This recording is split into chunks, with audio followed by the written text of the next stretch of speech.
I've been wondering, what if you played Fire Emblem but you did absolutely zero preparation? Every time the game tells you to prepare for battle, you simply don't. What would happen? How much harder would it be? That's what we're going to find out today in Fire Emblem 7, The Blazing Blade.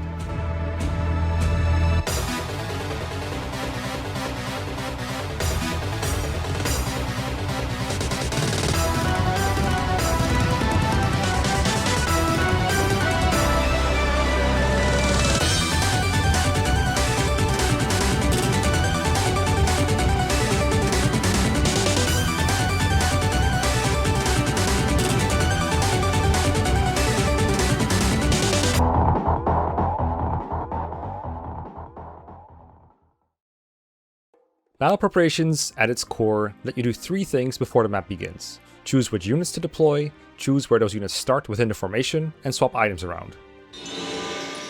No longer being able to choose which units to deploy has the biggest impact. By default, the game looks at how many units the player is about to bring to a battle, the deployment limit, and then picks that many units from the deployment order starting from top to bottom. When I first thought of this challenge, I thought it would just be a funny excuse to use all the early game units like Rebecca, Dorcas, and Bartre, units I don't normally use. After all, units that join first end up higher on the deployment order, whereas any unit that joins later is added to the bottom. But there are two key twists here. While I cannot use the preparations menu to undeploy units, there is another method to make sure that they are replaced by units lower in the order, and that's by letting them die. If I have a bad unit near the top and a good unit that would be undeployed, it would be to my benefit to kill off the bad unit as soon as possible. FE7 actually has a lot of good units that join midway through, and Hector Hard Mode, which I will be playing, is infamous for its low number of deployment slots, so doing some deployment order management will be a key to success. The second twist is that the game can shake up the unit order by force deploying units that you already recruited. When that happens, they are highlighted in green in the preparations menu and cannot be undeployed, and this bumps them to the top of the deployment order for the rest of the game. For the purposes of this challenge, FE7 only does this 3 times, and only 1 time does it really impact the playthrough. Choosing your formation allows your key units to reach key positions on turn 1, which can really dictate the flow of battle. Most of the time, changing my formation is the least impactful thing that I cannot do, because units generally deploy close to each other. Sometimes though, it has a bit of an impact, and there is one battle where it changed everything and made the map feel impossible at times. Generally, this is more of an inconvenience than anything. The far bigger problem is the preparations menu allows you to trade items between units, as well as to and from the convoy. Usually this gives you the chance to restock units on items like javelins and vulneraries if they're low, and take out things of the convoy once Myrnus joins. Myrnus' presence also allows you to sell items to get more money. None of this is possible now, and if an item is in a different place than where we need it, we have to spend movements and actions to fix that, all while an actual battle is going on. Fortunately, there's an easy workaround to this. Most chapters are at their most intense during the start and the middle, but by the end, there's usually only one action needed to accomplish the main objective. Seize, kill boss, or kill the last enemy. At that point, the battle is basically over, and finishing is a formality. If I left the rules as is, I could basically do my preparations for next chapter during this lull in action, by swapping items around willy-nilly. But I didn't want to replace battle preparations menu with a tedious item ferrying fest. I wanted to not do battle preparations, so I needed to add some rules. My rule number 1 was simple: no battle preps, press start immediately. To add to that, I added a bunch of rules to eliminate the fake battle preps. If I can end a chapter with 100% reliability, for example my lord is in siege range, I must do so on that turn. If the only enemies remaining on a map are non-aggressive, no more items can be exchanged between units. Trades to re-equip are allowed. If the boss is dead, no more items can be exchanged between units either. Trades to re-equip are allowed though. The intent of these rules is that I have to do my item management while the map is still going. I wanted to give myself as little room as possible to try and do preparations when there was no action going on. The rules are a little arbitrary, but at least it's pretty easy to tell if I stuck to them or not. Well, that's enough preamble, let's get into the playthrough. Before we get into Hector Hard Mode, I want to play through Lyn mode, and one of the biggest reasons why is present in the very first map, Lyn. Even though this is not the Binding Blade, Lyn is going to be instrumental for this playthrough, and I wanted all the chapters I can get to train her up. Not because she is particularly good, but because she is one of the few units that gets force deployed from battle preps at some point, in Dragon's Gates to be precise. And unlike most other units, Lyn cannot be deployment order management since she is a game over condition. So if I do not train Lyn, I'm going to have a liability on the field from that point onwards. Or if I do train Lyn, I'm going to have a fast liability on the field that can at least kill something every now and then. Or actually, Alright, let's see our Lin level. I don't think we got one yet. You have to keep. Ooh, but I do want the killing edge though. I don't know if I can get it off. Ooh, oh. Maybe. Oh my god, so blessed. We're so blessed. Alright, never mind. Lin is goated. Good unit. Playing through Lin mode is also good for a couple of other units. I try to train Kent and Sane to hopefully promote one of them with Wallace's Night Crest before the end. They both start out with some great level ups, but then fall straight back down the mid. Sane ended up barely hitting level 10 before Lin mode was over, but he was definitely not the second Marcus I was hoping for. I also trained Matthew a fair bit, since he's the second unit that joins in Hector mode, and the only thief I have for a long time, possibly the entire game if I don't get Lagalt. I figured he at least needs some speed to steal the Guiding Ring and Silver card, and again, if he's going to be on the field, I might as well make him not terrible. But the most important and most unhinged training project to come out of Lin mode was my Florina. Or well, someone with Florina's portrait and name tag, but she gained crazy amounts of strength combined with very little speed and basically no bulk. She was a glass cannon. I did give her the Angelic Robe and Energy Ring because she's the most accessible flyer when factoring in deployment order, and she's a good unit in her own right. This is not the first time I've gotten a strength-blessed speed-screwed Florina, but I don't understand why it happens so often. Oh, I trained Wrath too, and by that I mean I had Wrath trade his weapons away and die horribly in Chapter 9 while Florina watched. If you play Lin mode, a unit joins with a set of base stats called their Lin mode bases. That unit then carries over whatever stats they have at the end of Lin mode into Hector mode. But if you don't play Lin mode, or you kill off a unit in Lin mode, then instead they get their Hector mode bases. In Wrath's case, his Lin mode base level is 7, but his Hector mode base level is 9, with appropriately higher stats and even higher bow rank. I thought that might come in handy, so he became the first quote-unquote death of the playthrough. Congratulations, Wrath! The combination of Lin, Sane, and Florina manages to defeat Lundgren, and with that, we've wrapped up Lin mode. This part of the game was really simple, and the lack of better preparations for like 5 maps didn't really make a big difference. If anything, in hindsight, Lin mode kinda was like doing preparations for the main course, Hector hard mode. Let's get to the meat and potatoes. Nope, not that one. Fuck. Fuck. Not that I would. Oops. It would hard. Hell no. Hector hard. Chapter 11 isn't really worth spending a lot of time on. Hector was leveling just fine, as he usually does, and the light training on Matthew gave him enough speed to outpace the enemy thief. This allowed Matthew to steal his lockpick and stop him from opening all doors and chests like he usually tries to. In turn, this enabled a cool AI manip, where Matthew is safe to stand in a very dangerous looking position. The enemy thief blocks the other enemies from attacking Matthew at one range, leaving them to get in each other's way right behind him. Unfortunately, I still bunga it by letting the thief suicide into me on enemy phase, forcing me to reset. That one is on me. But when it gets interesting is chapter 12, as we have no less than 8 units join us. Like I said at the start, I thought this playthrough would just wind up as a good excuse to use them all, since they would be the first and often only units deployed in the following chapters. But it's not going to end up that way, unfortunately. However, a unit's survival is not just a black and white thing. It's worth asking not just if units are worth saving at all, but also when to kill them off if I plan to do so. For example, Marcus. He's pretty good. If you've been watching me or a competent player over the last decade, you will know Marcus is definitely going to live a long time. Not only does he start off with incredibly high combat stats, mobility, and weapon ranks, but he also stays ahead of the difficulty curve for almost the entire game, despite the Jagan's reputation for falling off. But there could be a part of the game where he is worth sacrificing for one of FE7's many strong late joiners, or a growth unit that's managed to outgrow him. Another example of a good unit in my ranks right now is Oswin. Oswin is an incredible tank. He might not be the speediest guy around, but he chokes points like no one else. He hits hard even if he only hits once, and it's really hard to justify killing him. Actually, it's really hard to kill him, period. I made a whole video about him before, and in that video I do mention that in Hector hard mode, there comes a point where Oswin can actually be a liability, due to his lack of mobility and resistance. If and when that time comes, I would have to get rid of him, but that's not anytime soon. Lowen and Sarah are a tier below these units. They each provide useful utility with very little training, rescue dropping and healing respectively, but there are other, better units that can do this.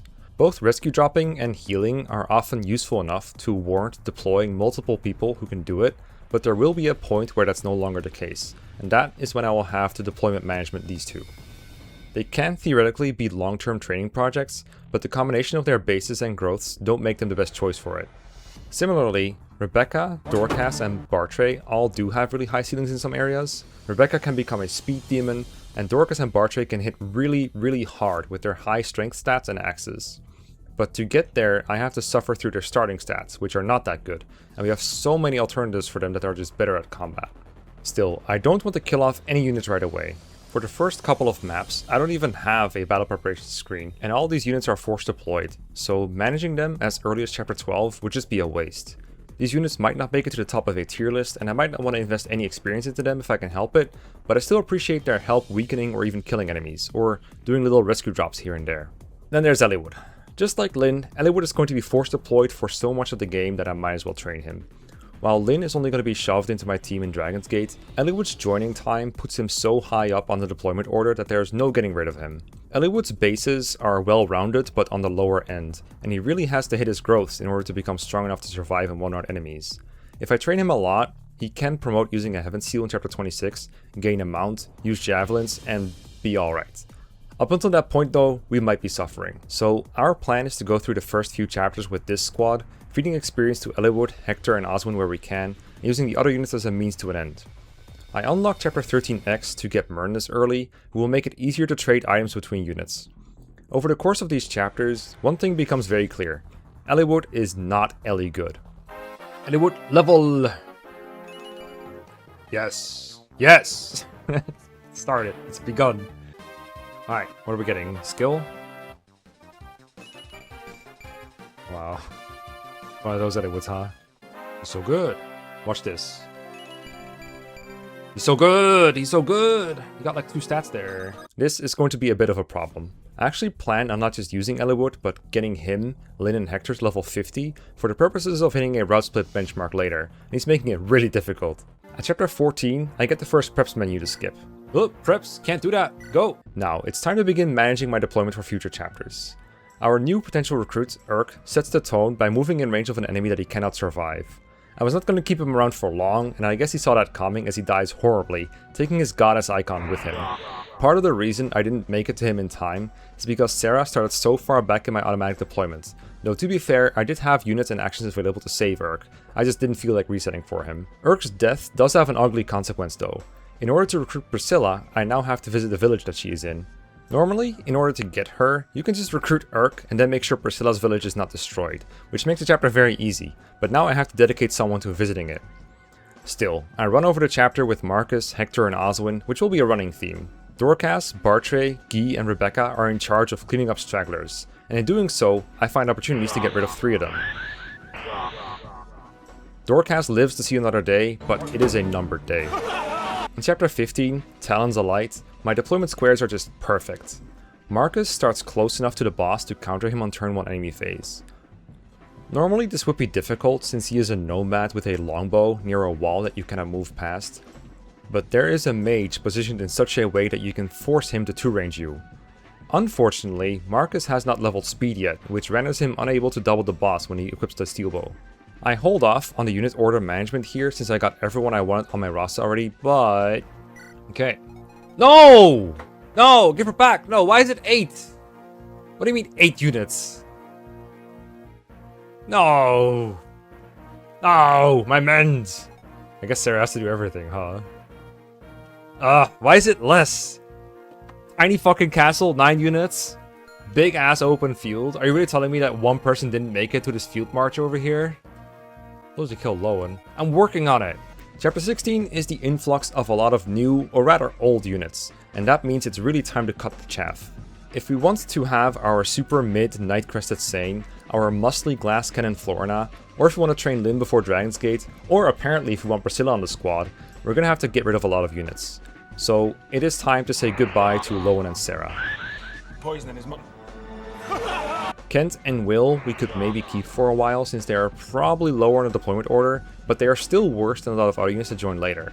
And if I hold off on killing them, I have to deploy them for more chapters to do so. So I don't just want to get rid of bad units, I want to get rid of them in the most convenient way possible. Writing this makes me feel like a serial killer and I like it a little bit too much. So after Will does his one job perfectly, helping with 2 Pegasus Knights on turn 1, Sane unfortunately misses a 76 that could have saved Will, and he's instead thrown to the wolves.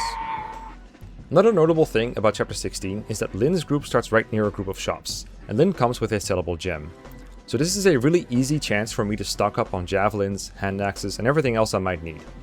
Of course, people will still have to pay Merlinus a visit if they want any of it, but what I can do in maps like this is dedicate 1 unit to pulling things from Merlinus and have them run from him to the front line to deliver the items, which lets better units use their turns for other purposes. Come chapter 17, I come to the hilarious realization that Sarah died for nothing, as I have an open deployment slot that no one went into. I have plenty of healing with Priscilla, but I'm sure Sarah would have something to say about my mismanagement if she were alive. That said, the map is mostly smooth sailing thanks to the power of Marcus. I have to hurry up a bit to secure a Night Crest for Oswin before an enemy thief gets away with it, and I even managed to get the Silver Sword as a nice bonus. When I promote Oswin in the next map, I notice how apparently my Oswin is horribly strength screwed. He did not get a single point of strength this entire time, even though he's been murdering enemies left and right. I just didn't realize it because his base is so good, but now it's becoming more noticeable as he's not one-shotting the things he usually does. Pirate Ship is another good example of a map where being unable to change my deployment squares really hurts. My usual strategy involves putting 2 8-move units on these 2 really good choke points on turn 1 to shut off a large amount of enemies, but I'm only able to reach 1. Despite this, I managed to stabilize the ship, steal a bunch of goodies with Matthew including a guiding ring, and get Marcus to the boss and kill him without getting crit by Luna. The Dread Isle is an interesting chapter in this run because it has a really high deployment limit, as well as 2 new joiners, so it's a good time to figure out what to do with another batch of characters. We killed most of the early game squad except for the Lords, Oswin, Marcus, and Matthew, and I'm sure all that is making the latter pretty nervous, especially with another thief joining us soon. The thing with Matthew is that in order to deploy Legault, I would have to kill a lot of people before him in the deployment order, so the more people that I'm about to mention I keep alive, the more likely Matthew is going to see the ending screen. On the other hand, thief utility in general is dwindling. There are almost no steals left, and we're going to be able to buy chest keys soon if we get the member card, which is going to negate a lot of the reasons to feel a thief in the first place. At the very least, the presence of a stealable silver card on Ion is going to keep Matthew in the land of the living for at least 2 more maps. Oswin's high bulk is a big asset, but the question is for how much longer.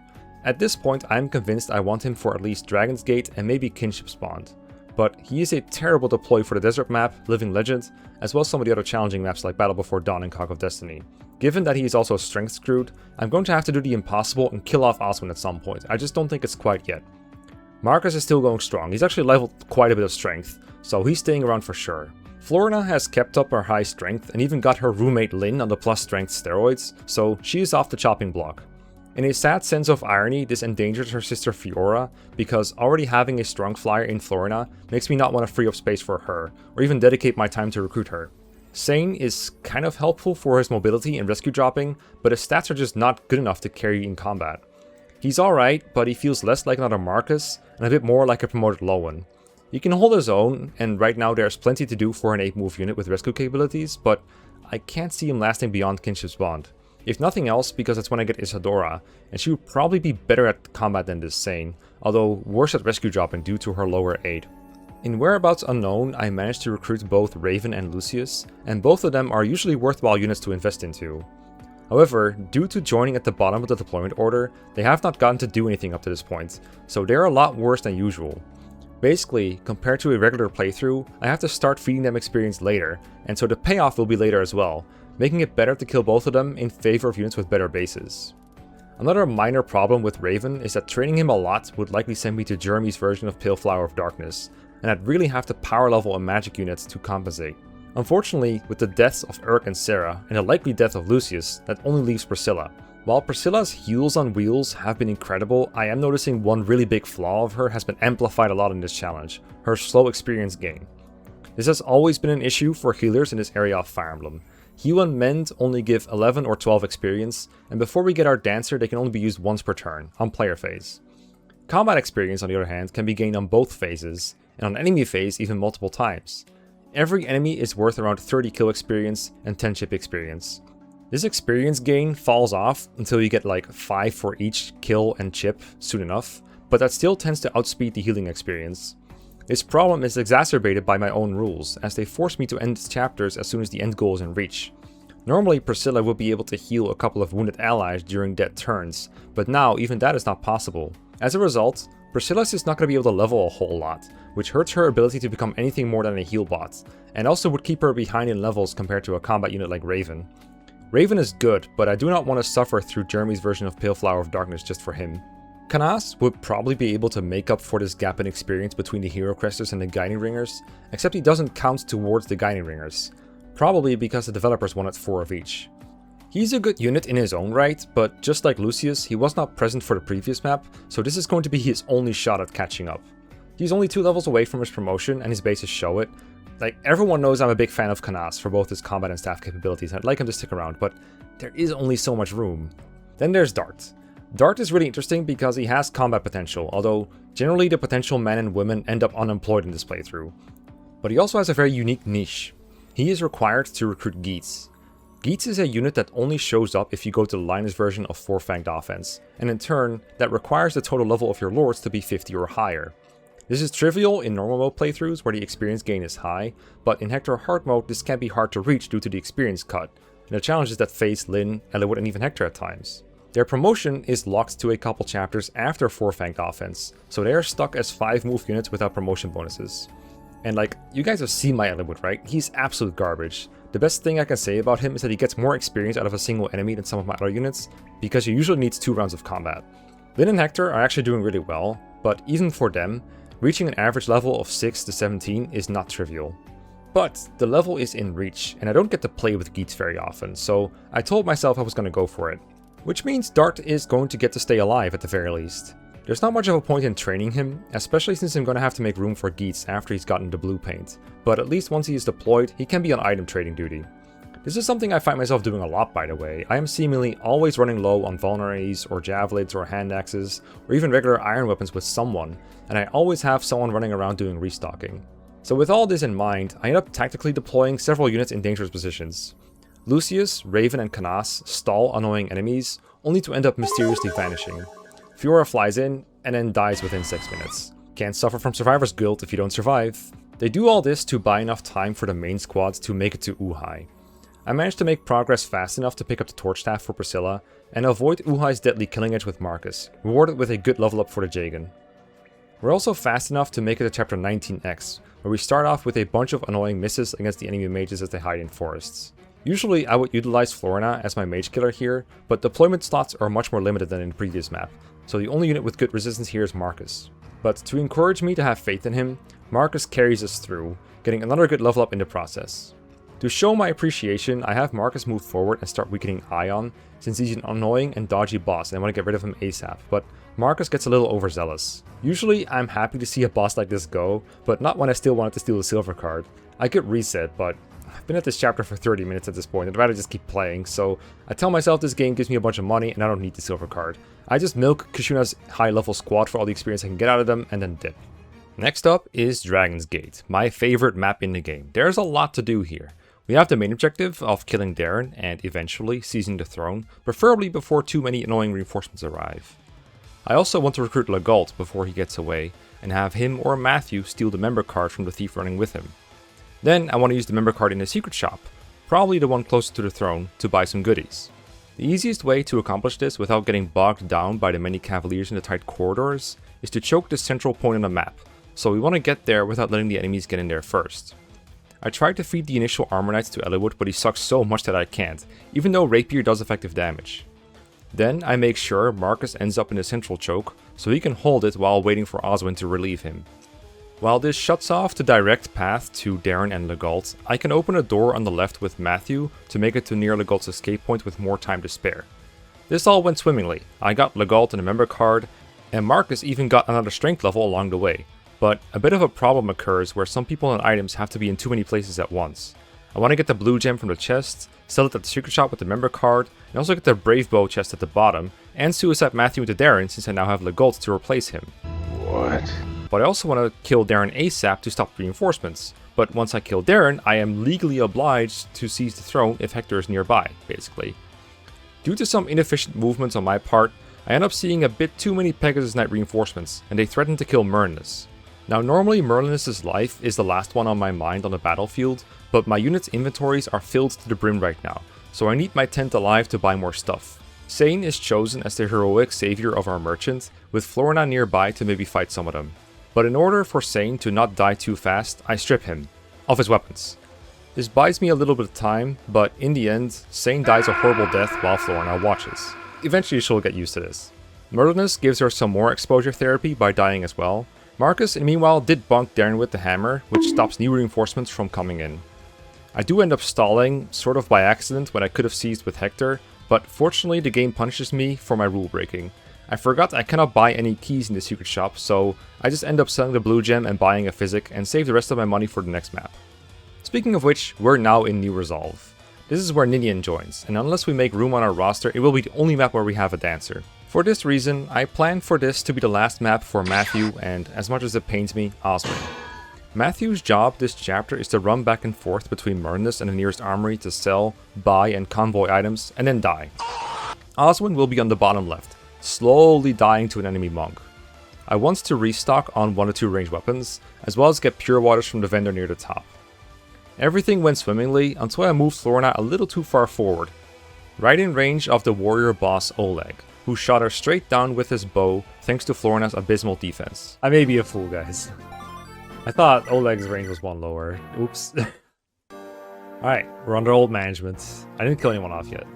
No preps. My second attempt goes fine, but a lot slower, as I'm trying to do all the aforementioned objectives, as well as visiting the Elysian Whip village at the top right to promote Florina. Eventually, I managed to accomplish all that and get my carry Florina online. Somewhat ironically, the chapter ends up being slowed down by Oswin and Matthew dodging hits I want to land, by the magical enemy that's supposed to be accurate.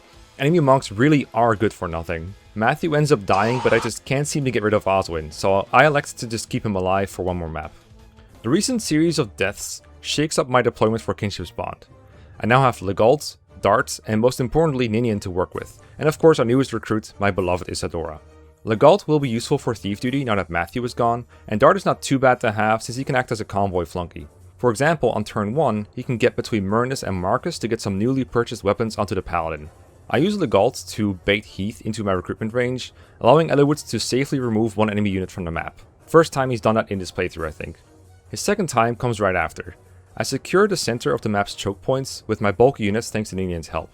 I'm hoping to keep Oswin around for long enough to hold off the enemy, while Marcus will be tasked to kill Eubens. One of the contributors to the choke point is the freshly recruited Wrath Light Rune. No better time to use it than now. I cannot beat the thief to the Brave Axe chest, but I do manage to steal his lockpick with Legault before he can take the chest with gold in it.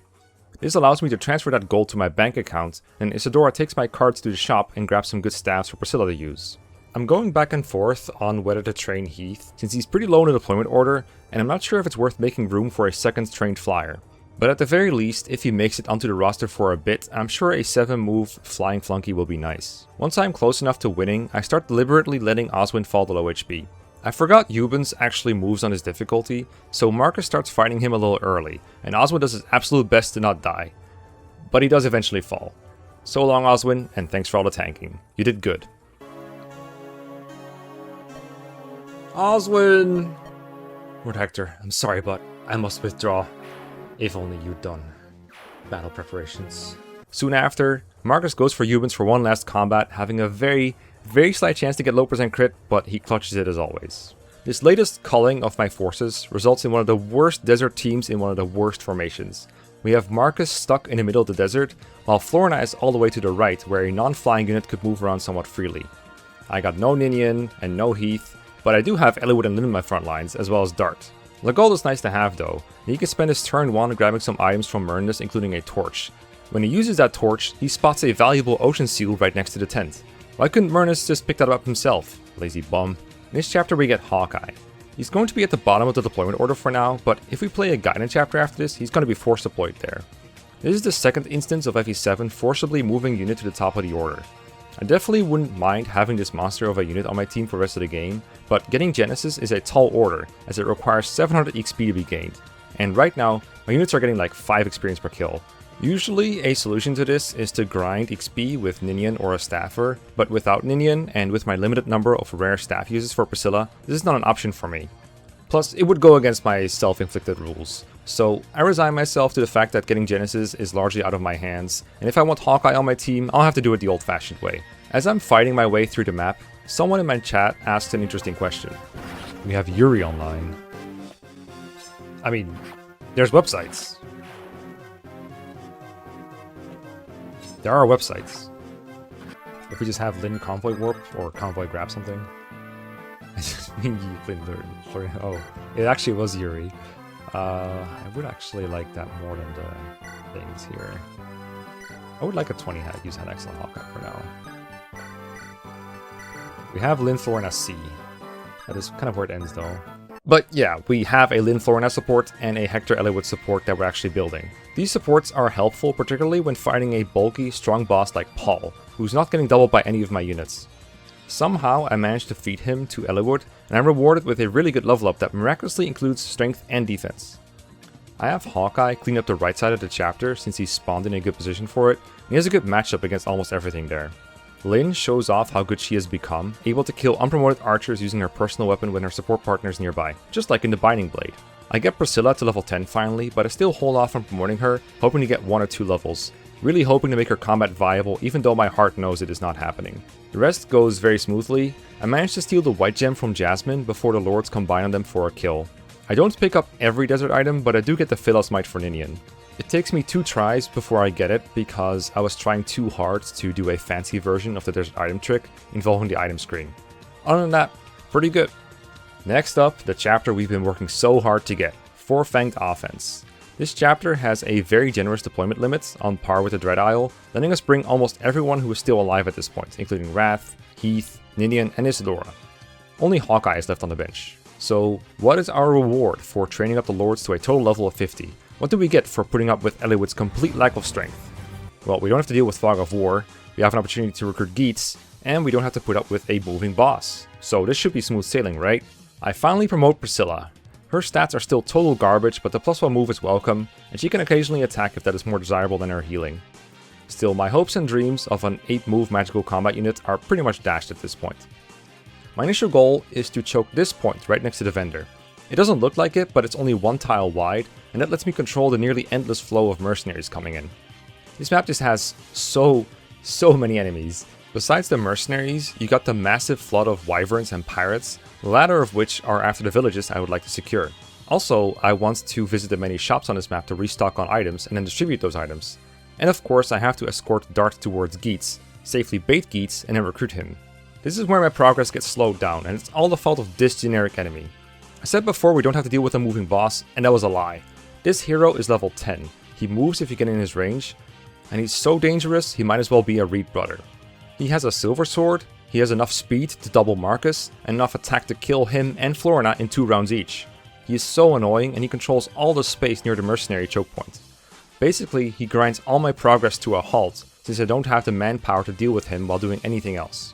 And while I'm being slowed down, the reinforcements keep piling up and piling up.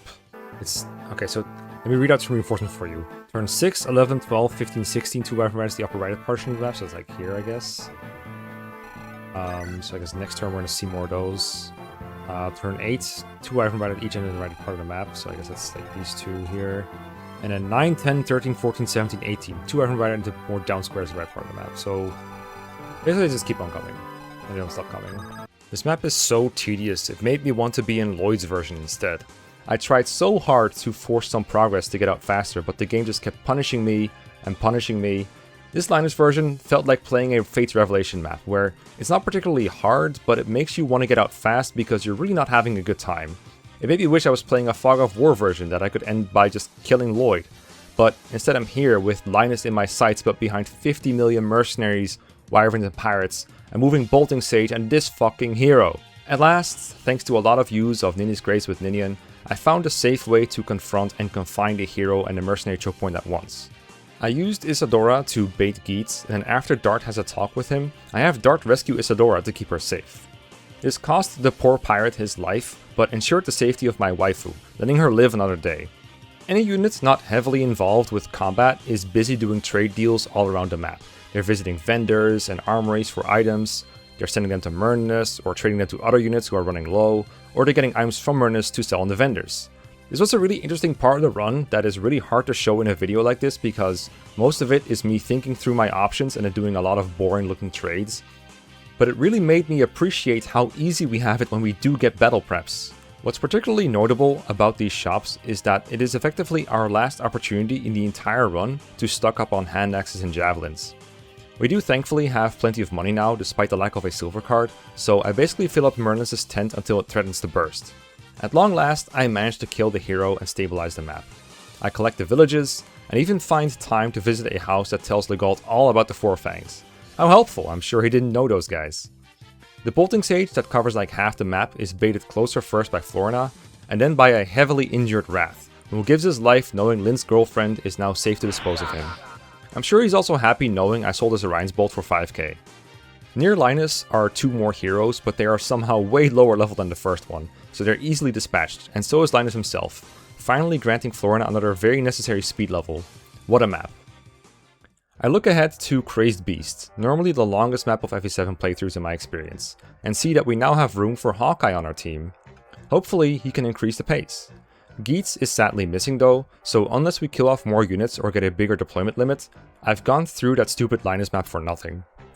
Between streams, I think I made a pretty solid plan for Crazed Beast. Not that I prepared, mind you, I just figured out where to send my units, that's all. It's different, trust me. I had Legault rescue and drop Lynn towards the bottom left with Ninian's help, with Florina joining her soon after. With their swords in hand, the pirate fort would stand no chance against them. Priscilla prepared Hawkeye with a barrier before he went airborne with Heath, as his task would be to go to the fort in the top right with the monks and the Purge Bishop. He would also do pretty well against the Pegasus Knights from there. The last fort I held back on, as stepping inside the large zone around it would trigger a lot of cavalry reinforcements. Instead, I left Hector, Marcus and Eliwood near the starting point to fend off the enemies headed there, and then plugged the choke points leading to the Cavalier fort until it was time to go in. Since Florina was still too frail for my liking, I gave her a second angelic robe, courtesy of Merlinus.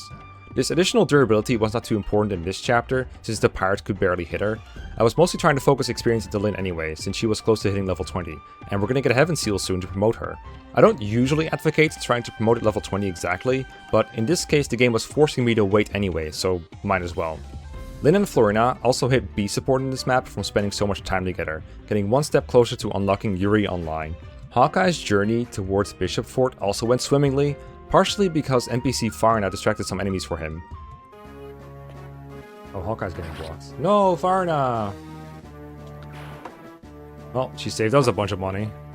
Okay, the bishop managed our deployment order for us. She did it to herself. I was ready to grab her. You guys are my witness. Sorry, girl, but I can't pay you when you take the most dangerous route to Hector.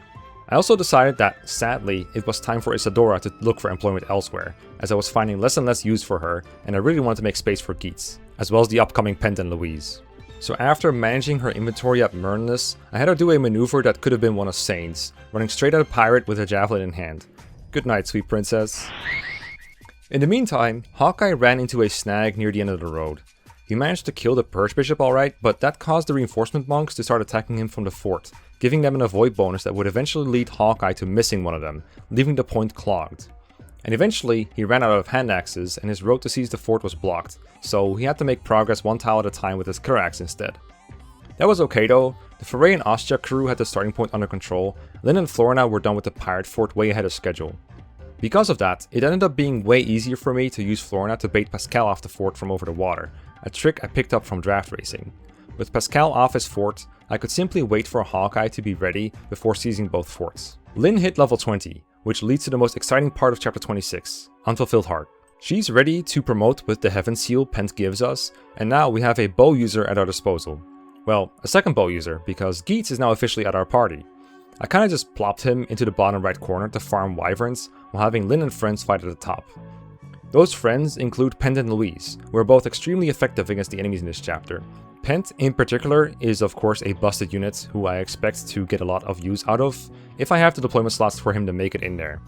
He probably will not have the support of Louise all that much, since that requires a second deployment slot to be freed up, and it's getting harder and harder to justify making any of my other units work remotely, but for Pent I might make an exception. There's not too much to talk about otherwise. It's a survive chapter, and the only objectives we have are to get the Luna Drop and the Hamern Village, both of which are trivial, so let's move on to Pilflower of Darkness. First of all, glad we got the Kenneth version and not the Jeremy version. It was inevitable given that I killed off all the Hero Cresters while keeping Priscilla alive, but Still, always a breath of relief to see it. Second of all, what the fuck? Why is Pent below Louise in the deployment order? Don't get me wrong, nothing wrong with ladies first, but the game clearly introduces Pent before Louise at every turn, so why did the developers put her ahead in the deployment order? And I cannot kill her off to get to Pent, because if one of these two dies, the other one retreats with them, so very fittingly, for this playthrough, they are a package deal. Onto the map itself. One of the potential side objectives is to recruit Harken. In order to get him to show up, I have to keep some enemies alive. I can only kill a maximum of 1 out of the 3 specific promoted enemies. The general in the room close to Myrnus, the sniper in the top left, and the central bishop. This is a big inconvenience because the bishop has Purge and threatens to snipe my magically frail units like Legault, Ninian, and Heath. The general is aggressive, and at some point I want to kill him for his speed wing. I decide the bishop has to go, and I will occupy the general in some other way. I trade away Hawkeye's only weapon, so he can tank the lances with his bare chest. I would much rather have the extra durability from Weapon Triangle, but with Hawkeye, you never know if he kills the general too early and ruins my chances of getting Harken. I use Barrier on Ninian, so I can have her advance with my other units without dying to Purge. This allows me to have Heath pick up and drop Marcus further ahead, and he can then engage with the enemies faster. Heath's movement through the snow and forests is much better than Marcus, so this should really speed up my process. My next most mobile unit is Florina, but she started pretty far back in the formation, so it will take her a bit to catch up. My poor lords only have 2 to 3 movements, so they will have to wait their turn. As they're trying to get through the snow, Eliwood and Hector have some time to talk about that time, which will max out both of their defensive bonuses. Geetz's job for the second chapter in a row now is to fight some wyverns in the bottom right corner of the map. Truly a unit worth the effort. My plan goes smoothly, but Hawkeye gets low rather quickly, so I send Priscilla and Heath back to help him. Heath allows him to get a hand axe from Myrnus to kill off a Javelin Knight to save some future damage. Then Priscilla takes the axe off of him again to avoid Hawkeye killing the general and heals the Berserker back up. Then I have Marcus take on the wyverns outside while Florina fights the mercenaries. A safe division of tasks, you'd think, but... Marcus? Marcus, you don't want to get managed. Little last guy. Literally the last guy. I thought I'd be worried about Florina, not freaking Marcus. Sucks! Well, back to the beginning we go. On the retry, I make a couple of adjustments. Hawkeye pulls out one of my remaining light runes, since he was effectively acting as one anyway, to stop the general from being a nuisance. I have Marcus operate from a forest this time to bolster his avoid, greatly increasing his chances of making it through an enemy phase without his job positioning opening up. I also use Heath to bait the bishop into purging from a tile where Lyn can kill him very easily. With the light rune trick, I am also able to have Hector enemy phase the Javelin Knights cleanly, though somehow he fails to one-round one of them despite his cap strength and Eliwood support. When the snow clears, I am able to use Heath and Ninian to get Hector all the way to the front lines, letting him choke the point with Marcus by his side for a bit, while everyone else catches up. I make my way inside, and am forced into an interesting spot by an enemy thief that tried to come with me. He will open any door he's got in range, and I do not want him to open the south door to let more enemies attack me. I am okay with him opening the treasure room and even get a chest, since he will drop the contents right into my hands if he does. But I have to make sure he doesn't open multiple, since he will not drop multiple items. So, with some careful positioning of my units, make him do exactly what I want. Once he grabs the talisman, his time is up. Florina has to be the one to skewer him, since Kenneth's purge is very scary. Around the same time, Harken shows up, right into Hector's arms. Harken is insanely strong and I want him on the squad, but it's getting really tough at this point to trim any more fat from the team, so he will probably stay on the bench for a while. With Harken acquired, I can start killing the general down south with Priscilla and Hawkeye. For the final stretch, I use Nini's Grace on Marcus so he can safely fight the Swordmaster in Kenneth's range. It's a good thing I did. Alright dude, that's not cool. With some assistance from Lyn, Marcus gets the kill and another insane level up. And now, it's time for Battle Before Dawn. This might be the map where battle preparations matter the most overall, since your chance of success is determined by how quickly you can dispose of Ursula and save Zephiel. I know from draft racing experience that making it to Ursula around turn 4 is ideal, but with multiple strong units that deadline should be a little more generous. I expect that it's about time to get rid of Legault and Heath, so I try to prepare their inventories accordingly. We run into another overpowered enemy hero, though my power has doubled since the last time we met, though Florina's speed has not. Lyn also isn't doubling, but Marcus tripled instead with a Javelin crit, so crisis averted. You'll notice that Marcus is able to move an extra tile after attacking, and that's because I accidentally triggered a glitch that lets mounted units do so if they attack from a tile that was lit up by a torch. This is not the right video to explain that interaction, but interestingly, it is related to the bug that lets you control the enemy and duplicate items in Sacred Stones. Anyway, my goal is to advance Florina as far into the map as I can get away with. I have Lynn hand her the key to the castle, they're roommates now after all, use Priscilla to heal and bury her up for the trip, and off she goes. She rolls through everything that comes close to her on enemy phase, though since she has a low use javelin, I had her use a one range weapon, and so she gets some help to clean up the ranged enemies the next turn. On her way further down, she borrows an extra javelin from Marcus, and together they put Ninian in a more forward position to speed up the process. But I'm not entirely satisfied with low use javelins, so I use the stragglers to grab a fresh one from the convoy and set up a long trade chain to get a new one to the front. Since I know exactly where Ursula and friends are, I can do some calculations to figure out how to proceed. But I still use a torch with Priscilla when I have the opportunity because why not? The unfortunate situation with Ursula is that she has a lot of speed, while my Florina does not. Both of them have multiple weapons that weigh them down different amounts, so I do some math to figure out if Florina can take on this boss. Let's do some math. I plan to attack and double Ursula while she has the bolting equipped. If I keep everyone else out of range, Ursula will attack me with L-Fire. If she doubles me, that's normally bad news, but if Florina is strong enough to 3-shot Ursula, then my counterattack on enemy phase will kill her before she gets the second attack off.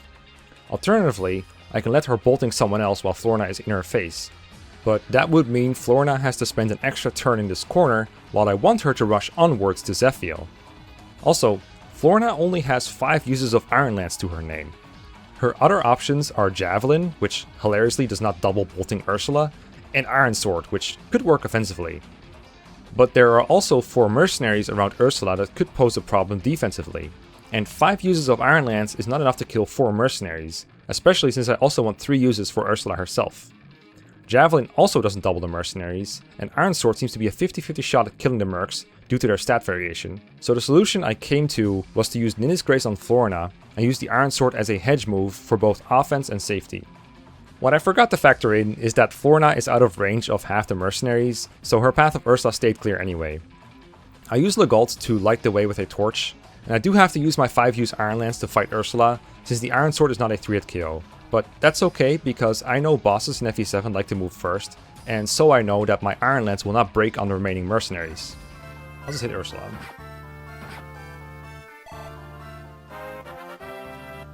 I think that's one of the mercs that goes for Zephiel. Oh my god, her strength is higher again. I also find a great use for a 2-use hand axe with Marcus by breaking it on a Swordslayer fighter. This lets Marcus equip a silver sword for the mercenaries that I know are around here. Unfortunately, on enemy phase, I left Hawkeye in range of Ursula's bolting, which means Florina is not moving forward this turn, but that's okay. She can just stay and finish her, and, you know, get another insane level up while we're here. From here the map is basically under control, since Jafar has survived this whole time. Marcus reinforces him to ensure Zephiel's safety, and soon after he is joined by others. The thieves do take up my valuable treasure, but I know they'll be greedy and go for the treasure in the right hand room if I leave a path open for them, so I am in no rush to take them out. This does mean I have to position my units in a very straight line as I'm killing enemies, or else they will run for the north exit, out of my range. But with the hallway seemingly open, the thieves fall for my trap, and Florina is able to secure her pair of boots that will somehow make her Pegasus fly further. Marcus gets the Brave Lance, which makes his battle forecast say 2 times, even if his speed says otherwise. With the Thieves' AI no longer relevant, I snag the right-hand treasure, which includes the Delphi Shield and the Rescue Staff. Now that Legault has done his job, it is unfortunately time to say goodbye to him. I walk him to the bottom left corner to find the Luna Druid, and anger him by stealing his Earth Seal. I also throw Heath to the wolves, all this in service of hopefully getting Pence and or Harkin on the squad one day. Now you might be wondering, what about Nino and Jafar and Night of Farewells? Well, I recruited Nino, but I'm sure you won't be surprised that she's not going to make it onto the roster. I did have her talk to Jafar, which for a moment there unlocks Night of Farewells. If I go there, we arrive at the 3rd instance of a unit being force deployed from the preparations menu, and Nino would be at the top of the roster for the rest of the game, including for chapter 30, the Berserker, where Hector can only bring one other comrade. The mental image of Hector telling Eliwood not to come and instead bring this small child into the poisonous caves is hilarious, but I am unwilling to suffer through Night of Farewells. It's a long and annoying chapter, and I cannot bring Myrnus to it, which will likely leave me really short on weapons. So I do what any sensible but insensitive person would do, and just kill her off here. Very interestingly, If you look up on Serenus Forest how to unlock Night of Farewells, it does not say that Nino has to survive Battle Before Dawn. She technically retreats when her HP reaches 0, but she's obviously way too important narratively, and I did not get offered the Gaiden. The .org wiki does have this listed correctly, by the way, and so does the fandom wiki. Next up, Slog of Destiny, the map with all the magical threats, including a lot of status staves. It would have been really nice if the game let me have Pent for this one, but unfortunately, even though I sacrificed Legault and Heath, all we got in return was Geats. I really want to make room for Pent, but I also don't want to downsize any more of my units. The worst performing ones right now are Hawkeye and Geats, and they're both decent, so I decide that if a situation comes up where I have to take a risk, I'll let them do it. If they die, they die, and if they don't, then I'll have gained an advantage. Win-win. I don't need both of these units. And if I get Pent or even Harkin from killing them, I think that's a win. We have our second Heaven Seal, so it's time to promote Eliwood.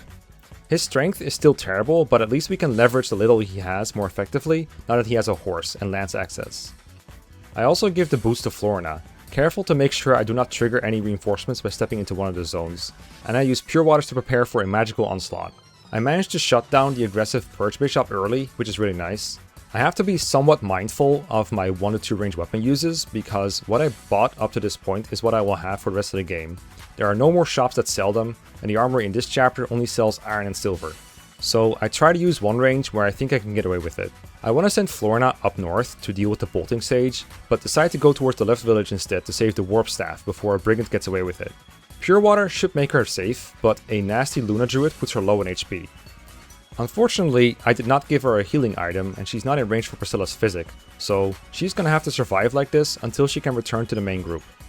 She flies further to the village, leveling up on a low HP Shaman, and guess what? From this position, she kills the Brigand, effectively removing the time pressure, letting me take my time on the map. Everyone else chills at the starting point, taking the enemies as they come. Marikari. Yes! So fast. I managed to find a way for Hawkeye to kill the Bolting Sage without stepping into any reinforcement zones, which makes it even easier for me to keep my units safe. Now all I need to do is make sure no more units fall asleep than Priscilla can restore, and I'm good. Geats turns out to be prime sleep bait, so this allows me to regulate everything nicely. I do eventually end up stepping into a reinforcement zone after all, but it's just a bunch of monks and a bishop, so it's fine. Florina makes short work of them, and of course... It was always nice. He just doesn't stop getting strength, it's insane. I should really have given her the speed wings. I decide that now is the time for Geats to either prove his worth or go home. I use him to bait over one of the enemy heroes, preparing for him to hit the perma bench, but he gets one chance to live. Alright, if you crit the guy, I'll let you live. Only if you crit the guy. No dodging. You gotta crit the guy.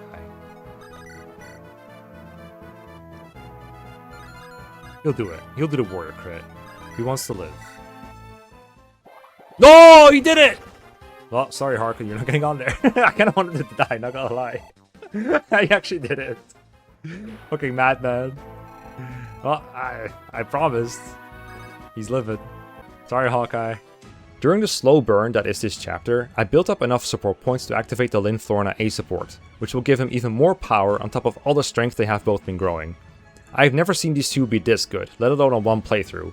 This is turning them into absolute carries.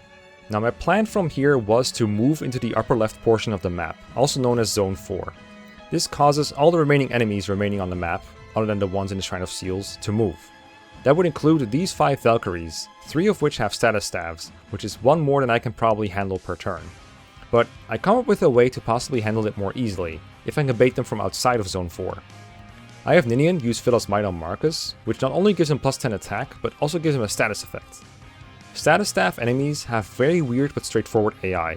If they can attack or use a staff, they will use a staff. And as far as I know, enemies will not use status staffs on units that already have one, so their AI shouldn't try to berserk or sleep Marcus now. Instead, I'm gonna give him the option to attack him. I tested on the closest Valkyrie and they take the bait. Marcus gets a clean 1-hit KO with the Philos Might boost. With the experiment a success, I put him in range of 3 more and it works out just as well. I can't believe I'm learning new tricks in FE7 in 2026. Unfortunately, I failed to 1-hit KO one of them, which results in another one using Physic, but that still puts them in a very vulnerable position and I have no trouble mopping them up from here. I also move into the zone properly in the process and I recruit Vida. Now there's one unfortunate thing remaining on my to-do list, and I'm not talking about the 2 stationary bishops that die easily. I promised Geats that he would live, but I still need to kill someone. So, with much regret, I sent Hawkeye at Lloyd. He stands absolutely no chance against the Swordmaster. I'm sorry, big one.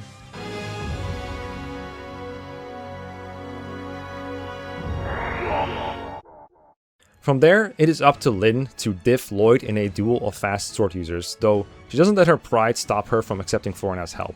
Lyn cannot crit due to Lloyd's Iron Rune, but she can slowly whittle him down since he barely does any damage with the Light Brand. Vida's Wyvern friends are a little annoying, but in the end we are victorious. Florina gets the kill. She didn't level up strength, but I'm sure that's only because she hit the cap. Before we go into the hardest map of this challenge, we promote Hector and play his little training map. I mentioned the Berserker before as that map where we would be forced to bring Nino if she was alive, but thankfully instead we get Hector's support partner Eliwood. I'm sure Eliwood and Nino would do roughly the same amount of damage though. Anyway, it was easy, I don't have much to say on it, let's go to Sands of Time. This is the hardest map for this challenge, it took me 3 hours to beat. It's crazy how it ended up beating 4-Fanged offense in this regard, although this time it was actually difficult, not just a slog. You'd think it wouldn't be that bad.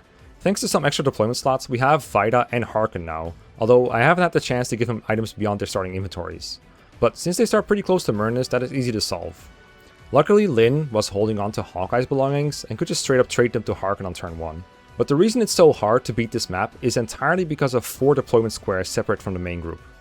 These units are closest to the boss and most of the action, but they're also in the most danger.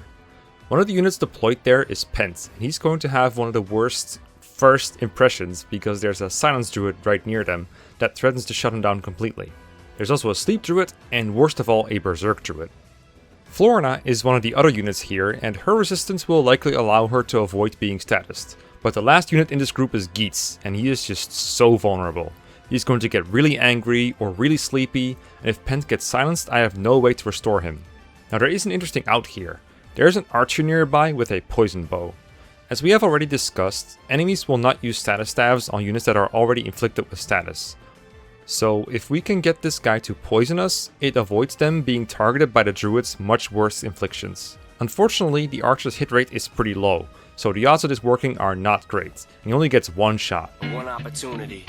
And if he lets it slip, then we either have to press on while getting barraged with attacks and status, or reset the map. I decide to have Florina abandon ship and leave Geats and Pent to fend for themselves, while everyone else advances. I'm hoping to kill Denning ASAP to stop the reinforcements from coming in every turn, and they are numerous. But if the bottom group cannot shoot the messenger, then the top group is probably going to get bogged down by the massive enemy density. I try to have Pent run after Florina, but he is blocked by a really scary Killer Axe General. Geats dodges another Poison Bow in enemy phase, but does get hit by several other enemies right after, spelling doom for our brave warrior. Interestingly, status staves move last on enemy phase, which is nice in the case of Sleep and Silence, since those often leave a unit unable to counter. Pent dodges the Silence, which seems like a blessing, but since he is lowest on the deployment order, that puts him in the crosshairs of the Sleep Druid, who instantly puts him to bed. Right after, the Berserk Druid follows up with a 96 hit rate on Geats, and since he's on 6 HP, that just seals his fate. My other units are nowhere close enough to help out Geats. Florina saves Pent with just enough attack to kill the scary general, and Vida makes her entrance with a massive Arm Slayer on another. But it's all in vain, since there are just too many enemies attacking my status units, and eventually Pent dies, blaming the gaming company behind FIFA for his death. Challenge everything. On my second attempt, I keep Pent near Geats. Geats stays on higher health, and Pent dodges the Silence, which is great news because Geats got berserked. However, the Silence guy is too far away for my other units to kill, which means there is a chance that they have to jump through the same hoops again next turn. Well, Vida could, but it's too dangerous to throw her out there. Something I'm really missing this chapter is the ability to dance for my units to give him more reach, but unfortunately Ninian is dead. And so, on the next enemy phase, both Geats and Pent get statused. I have Priscilla near enough to maybe use Physic or the Rescue Staff, but again with Ninian being dead, she can only do one of those, and I really need like 4 Priscilla turns to solve this problem. I decide to use the one I have to rescue Pent from his predicament. During Cog of Destiny, I promised to not intentionally throw Geats to the wolves when he crit the hero, but I never said I'd risk my other units to save him if the wolves came to his door. If he lives, great. If he dies, oh well, at least I won't have to save anyone else. With Pent united with my main army, hopefully I can restore him and have 2 staff users to sustain my other units. Unfortunately, my defensive perimeter is woefully incomplete, and Lin ends up dying to what I suspect is a general with a spear, letting Geats survive this attempt on a technicality. Third attempt. I do some very non-suspicious movements with Geats on turn 1. No, seriously, I was just trying to make sure that this attempt would have a different RNG seed. Geats still ends up dodging the poison bow archer that he attacks on turn 1, but he does get hit by one on enemy phase, which opens up some new possibilities. The Berserk Druid now targets Florina, who is way too resistant and way too far away to care. I also had Pent use Florina's Pure Water on turn 1, which appears to drastically reduce the hit rate of the Silence Druid. Now I can rescue Staff Pent and have Pent rescue Geats, uniting my whole army and letting me set up a real defense. They've still got their work cut out for them though, between healing everyone and having to restore each other, as well as other status units. We now have to defend 3 fronts. The upper right with a bunch of snipers and druids, the left with a couple of sword guys, and a massive group of armored enemies from the south. Eliwood and Hector are put in charge of the left side, while everyone else kinda splits duties for everything else depending on who is needed where. It's really rough since the enemies are so numerous.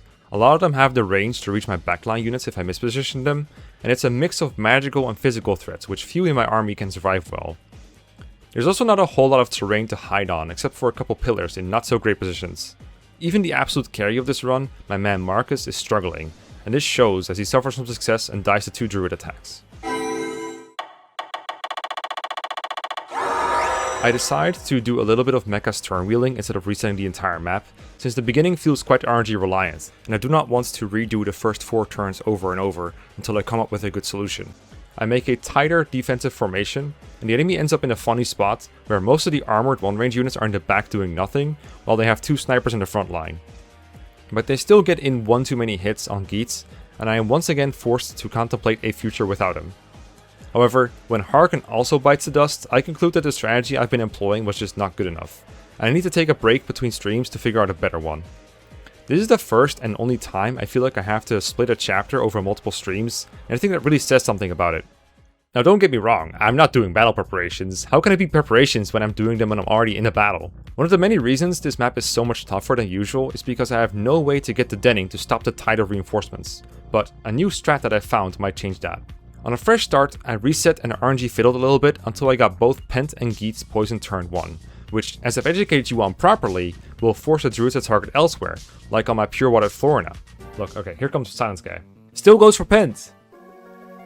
What the hell? He just silenced Pent while he was poisoned. But this guy attacks even though he could berserk. So apparently I've been spreading misinformation for like, I don't know how long I've been saying this, like 3 years? 2 years? Apparently, even if you're poisoned, they will try to silence you. If they can. But if you're poisoned, they won't try to berserk you? Is that the rule?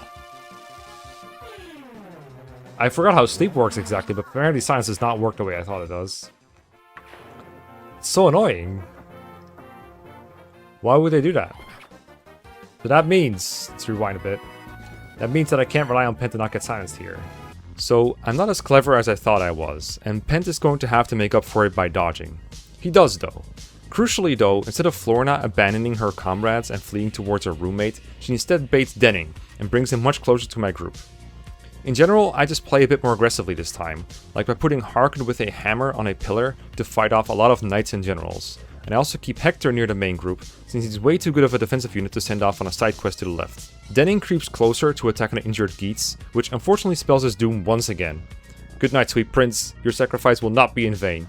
Or maybe it will be, because both Pent and Priscilla end up silenced. I tried to get Priscilla to the throne where she would heal statuses, but she's still left in range of a general, who wastes no time hitting her. A big problem I'm having is too little space to do what I need to do, and I decide I need to conquer the upper right to get some more. Marcus kills a druid reinforcement from one of the stairways, which allows Vida to occupy it and kill a lot of future druids. She does fall asleep in the process, but since she doesn't want to move off the tile anyway, that is perfectly fine. What is not fine is Priscilla getting silenced again when Pent already got hit, but thankfully she dodges. That was the last use of silence, so if I can stabilize from here I should be good.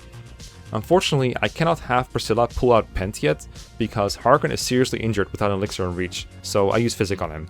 We hold on for another turn, and Geets dies in the funniest way yet, to poison. The amount of times I've seen this guy at or near death now after all the trouble I went through just to get him is just so funny to me. I kill the sniper reinforcement, which opens up the possibility of blocking that stairway as well. This gives me the opening I need to use Rescue on Pent with Priscilla in the wide open space that I've created, and puts me in a much better position for the rest of the map. It's still dangerous though, and I'm not ashamed to admit that I had to turn wheel for another Harkon death along the way. There's also 4 thieves on the map, and one of them made his way to the body ring I really want. But that's okay, because just like with earlier thieves, they will go for the treasure before escaping, so I can catch them when they're trying to get the chests closer to me. Now here's the play I'm most proud of in this map. I have Hector remove a particular sniper to make space for none other than Mernus. This is right in range of Denning, who I know moves first, and when he sees a juicy target like our supply wagon, he will not be able to resist moving right into my trap. He falls for it, and he doesn't even manage to hit Mernus because he's just so dodgy. Denning was already worn down from some other chip damage dealt to him by Florina, so it's a piece of cake for Brave Sword Harkon to take him down. Killing Denning will stop more enemies from coming onto the map, meaning we can now do permanent damage to the enemy's numbers. And over the course of the next few turns, we do just that. The thieves have gotten to the treasure in the meanwhile, so I have to divide my attention between stopping them, keeping my units safe, and removing big enemies from play. It's Vida in the end who makes the play to get the body ring, and it's her high strength and defense that allows her to, since her spot is also in range of the scary Killing Edge Swordmaster. And so on the last possible turn, we collect the remaining treasure by killing the other thieves, getting ourselves a nice Draco Shield which Florina happily gobbles up. What a map, holy god. I did not think FE7 had what it takes to challenge me anymore after all these years, even on Hector Hard, but this proved me wrong. Surely nothing left in the rest of the game can give me this much of a headache, right? So after that's over with, the game asks, do you accept the side quest? And the side quest is called Battle Preparations. And this challenge is called No Preparations, so no, I don't, which means there will be no big shopping trip for the last stretch of the game. So, Victory or Death. It's a giant map with a lot of enemies, both initially and as reinforcements. But if we stick to a single path and don't stay too long, we will only have to fight about a third of them. I decide to take the top path, sending Florina up first to spawn the 5 Nomad Troopers. They're not as fast as Valkyries, but still fast enough to where Harkon and Pent cannot double. Lyn can though, so I Ninnisgraze her and send her after her roommate with a bow equipped. Everyone else simply follows in a heavy traffic jam, which only gets worse as Lyn gets attacked at 1 range, and she doesn't even get much done on the 2 range front as enemies decide to go for Harkon instead. With the aid of my many units, I punch through the choke point. Next up is a group of annoying heroes with 1 to 2 range and almost as much speed, backed up by a Purge Bishop. Florina disposes of the Bishop, evading the range of the ballistas on the last island, while my other units take care of the heroes. They make sure to stay away from another Bishop who carries the Berserk Staff. He has a go at Marcus, but the veteran is way too experienced to get rage baited. In fact, it is the Bishop who got baited, as Florina can now easily get rid of him. The next step is to figure out how to get from here to the gate. We can get to the ruins with Renault easily enough, but the last bit of the map is where it gets tough, as tons of reinforcements are going to try and block us while we get barraged by long-range ballistas and boltings, most notoriously Limstellas. The obvious solution is to use the Warp Staff to circumvent some of this. While figuring all this out, I also need to keep in mind that the final chapter is up next. We only get 10 deployment slots, so if I want to kill off someone to make space, now is the time. The most obvious candidate for unemployment is Marcus, but I really cannot bring myself to do it. There will also not be an opportunity to get anything from the convoy anymore, since Mernus is sent away before the chapter starts. So if there's anything I want from him, or from units that are going to be undeployed, I need to do that before I kill Limstella. For example, I have Vida give the body ring to Eliwood in case of an unfortunate incident. I set up the Warp Staff on Pent, since he's got more distance on it than Priscilla, and I huddle my units at the edge of the final reinforcement zone. I realize I'm getting low on time, so I have some units to try and block reinforcements that I know will show up eventually. Unfortunately, I did take too long to get the warp show started, and a group of shaman reinforcements moves in a way that stops me from easily reaching Limstella. There's one tiny square open right at their 2 range, but Pent's range is not enough to reach it with a warp, so my Phyllis-minded Harkon cannot do what I need him to do. I decide to try a different approach, and I warp in Lyn, and juggle the warp staff through Florina to Renault for a second warp. This lets Harkon approach from the north with a 1-range weapon, keeping my limited 1 to 2 range for next turn, while most enemies will be forced to suicide at 1 range from the only open square. This plan works pretty well, and Harkon starts mowing down ranged enemies with his Iron Sword. Right on cue, reinforcements start spawning all over the map, but my units are in position to spawn camp the most relevant ones. I'm trying to bring some of my additional units to help, but Eliwood's inability to kill is making it tough. Eliwood, can you kill... I'm just joking, of course not. Of course not. Need some help from Louise, said Eliwood. I try to be cheeky with another double warp on Hector, but forgot I have no way to complete the maneuver, since Pent cannot get the staff back after Renault uses it, so it ends up being a single warp, and a pretty useless one at that. Well, at least Hector is in position to go in next turn. Lyn and Harkon have the option to attack Limstella with ranged weapons, but I decide to approach Limstella hoping to one-range them next turn instead. They do clean house, but other reinforcements are gaining ground on us. Cavaliers and Paladins from the back, and Wyverns approaching the gate area. Fortunately, none of the enemies end up occupying the spot in front of Limstella, which allows Harkon to get the party started with the Brave Sword, knocking off like half of their HP. Since it goes so swimmingly, I'm confident Hector can seize soon, so I warp him in, and I put Lyn in a very exposed spot with a bow equipped, so that enemies will go for her and leave Harkon alone. This will help to preserve his Brave Sword and his HP, allowing him to save both for Limstella. Funnily enough, I have Louise take the Warp Staff from Pent, since I anticipate not having him in Final, and instead I resign that she's gonna have to trade it to Priscilla or Athos. I also have her take Renault's Fortify, since he is definitely at the bottom of the deployment order. Limstella turns around and fires a big bolting at Eliwood, which has me worried since there's a lot of ballista that could shoot him down, and his support buddy Hector is far away. Lyn does manage to bait 3 non-threatening enemies to attack her, but now she is surrounded, and the remaining enemies in the area start to melt Harkon's Brave Sword, as well as his HP. If Harkon dies, that's really bad, since not only are his stats the best for boss killing, he's also got both of my Brave Sword and Brave Axe, which would really help if someone else had to do it. I've already halfway resigned myself to his death when he's at 12 HP getting attacked by a Wyvern Lord, but he gets the clutch dodge, followed by several more surely lethal ballista attempts at his life, as well as Eliwood's, thank the Lord. Now we have a 100% guaranteed clear. I briefly consider offing Harkon for Pent's slot in Final, but decide it's not worth it. Not in the least because it would mean spending at least another turn in this hellscape of a map. And also, my rule set says if I can end the map guaranteed, I must do it, so I abandon all my trade plans and Harkon detonates Limstella, and then I seize with Hector. It is at this exact moment that I realize I fucked up. Actually, you know what we don't have? A convoy. You know what we also don't have? Luna. I just realized I should have brought Luna from Myrnus on someone. And I didn't. Athos with Luna is great in Final. It's 30 piercing damage with a high crit rate. Without it, Athos has to deal with the super high resistance on all the bosses, though he'll still do significant damage since his magic is so high and his tomes are so strong. What I do have in Final Chapter is Pent, and Harkon, and Vida as well. It turns out there was no need to sacrifice anyone at all, since there were enough unit slots to accommodate all these units. Looks like chat lied to me. Yeah, I really wish we had more slots, but isn't that just Hector mode story in general? Wait, Vida's here, what the heck? We have Pens. Hold up. Hold up. Who lied to me? Who said I had to ditch Harkon? Who was behind Pens? Vida. We have everyone. Ice Screamer. No! Our most loyal chatter wronged me. Please body ring here. Yeah, Renault's missing, but that's okay. We prepped for that. It's fine. We're fine. We're fine. We have pens. With like nothing on him, but we have pens. Well, it's time to go. FE7's final chapter is not trivial, even with Luna, and without it, I'm gonna have to send the right units to the right places to prevent the bosses from rushing me from different angles. Florina heads to the upper left with a barrier from Priscilla in preparation for Kenneth's magical squad. I Ninja's Grace Athos to ensure he survives Uhai's lightning fast double attack, and have him eliminate one of the snipers. Athos is carrying all 3 of the Lord's legendary personal weapons, and his back is probably broken since they're all so heavy, so Eliwood lightens the load for him. Conveniently, this also gets Athos the body ring and elixir that he really wants. Everyone else skedaddles out of Uhai's attack range, which allows Athos' plan to go without a hitch. He even dodges an attack.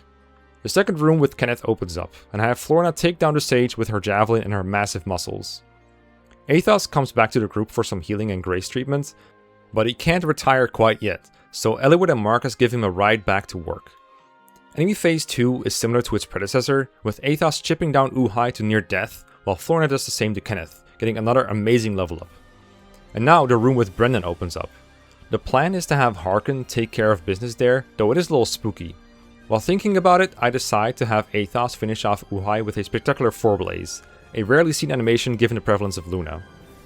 I want to have Lyn take care of Kenneth, but the Soul Kadi in all its greatness is one short of killing him from his current HP, and I risk a counter crit if I go for it.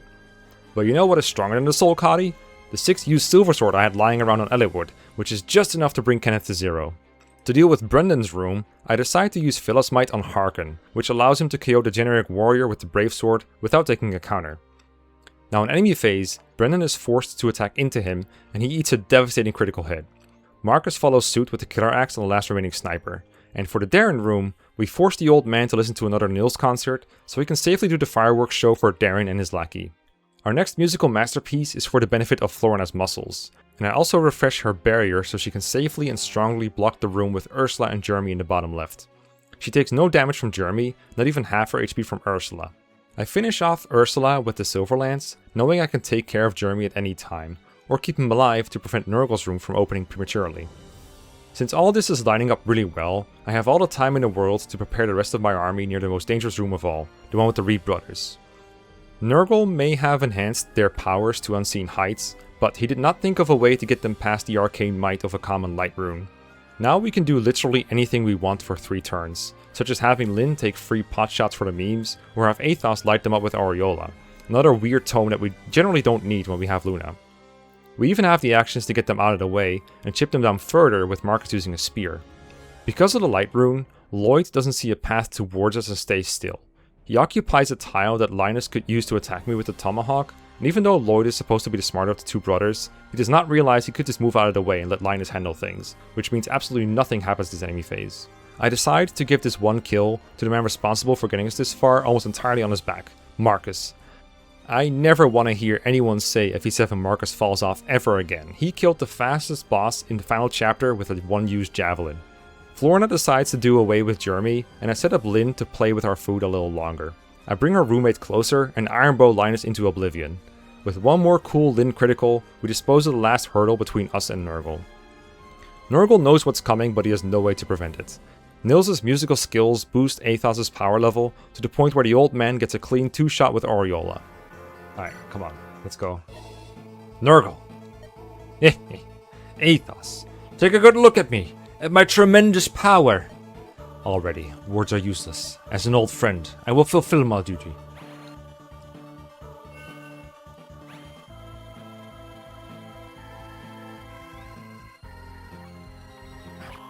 Take a look at my tremendous power.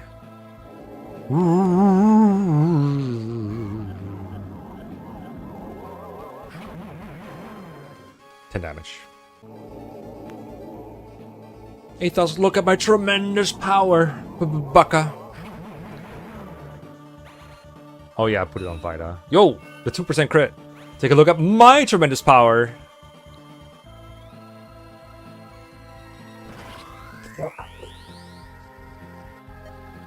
Why must I lose? More power. I must be stronger. Why do I want power? Ugh, not like this. Not like this. With my last breath, tremble in despair. Then all that's left is our victory lap in front of the actual tremendous fire dragon. We don't have Luna, but we do have 4-Blaze Athos, whose Spotify is just playing Nils' greatest hits on repeat. Boosted 4-Blaze is dealing 56 total damage to the dragon's 120 HP. Funnily enough, Athos takes 39 damage from the fire dragon and is brought to 1 HP. And because Pence did not level a single point of magic in his entire playthrough, a Ment from him heals 38 HP, leaving Athos with exactly enough HP to die to another attack. So Priscilla has to come in with the saddest physic ever to heal 1 more hit point. The next series of attacks from Athos takes the dragon down to 8 HP, and you know what that means. Do we put the Yuri online again? Nah, we don't need the Yuri online. She's an strong independent woman now. She's so powerful. My Lyn soloed the fire dragon.